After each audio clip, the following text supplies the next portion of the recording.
Hello and welcome back to the channel. Today we're soaring into the past to uncover the incredible and often overlooked stories of the women who took to the skies during World War I. While the dogfights of the Red Baron and his male counterparts dominate the history books, a group of daring women were right there, pushing the boundaries of aviation and defying the conventions of their time. The early 20th century was an electrifying era for flight, but it was also an era of strict gender roles. When the Great War broke out, the cockpit was officially declared a man's world. Combat flying was strictly off-limits to women. But did that stop them? Not a chance. These weren't women who took no for an answer. They found other ways to serve, to fly, and to make an indelible mark on the history of aviation. Let's talk about a true American trailblazer, Katherine Stinson. By the time the war began, Katherine was already a sensation.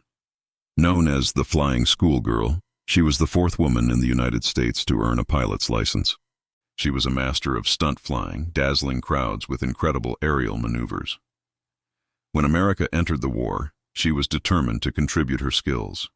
She volunteered for the Army Air Service, but despite her proven expertise, she was denied a role as a combat pilot. Undeterred, Katherine found another way to make a difference. She became a fundraising powerhouse for the Red Cross. She flew her custom-built biplane across the country, performing at air shows and rallies, inspiring patriotism, and raising an astonishing $2 million for the war effort, a massive sum for that time. Her passion didn't stop there. She also served as an ambulance driver in France, trading the open skies for the treacherous roads of the Western Front, proving her courage on the ground as well as in the air. Now, let's cross the Atlantic to France and meet the phenomenal Marie Marvingt. If there was ever a name that embodied adventure, it was hers.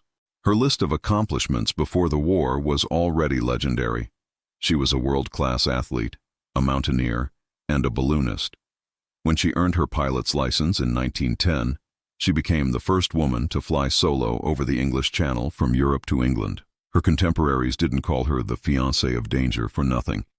When war erupted, Marie was one of the first to propose the idea of using aircraft as air ambulances to evacuate wounded soldiers from the battlefield. While the military was initially slow to adopt her visionary concept, she didn't wait for permission. Driven by an unstoppable desire to serve, she took matters into her own hands. In an act of incredible audacity, she disguised herself as a man, enlisted in the infantry, and actually served in the trenches before her identity was discovered. Even after being sent home, Marie's persistence paid off. Her superiors, likely impressed by her sheer nerve, eventually allowed her to fly reconnaissance, and even bombing missions over German-held territory, making her one of the very first women to fly in combat, albeit unofficially. She was awarded the Croix de Guerre for her bravery.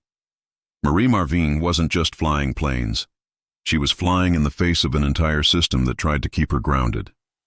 These women, and others like them, were more than just pilots. They were instructors, test flyers, and ambulance pilots. They trained new generations of male pilots and tested the very machines they were forbidden to fly in battle. They were pioneers who proved that skill, courage, and patriotism have no gender. They faced a double battle, one against the enemy and another against the prejudices of their own time.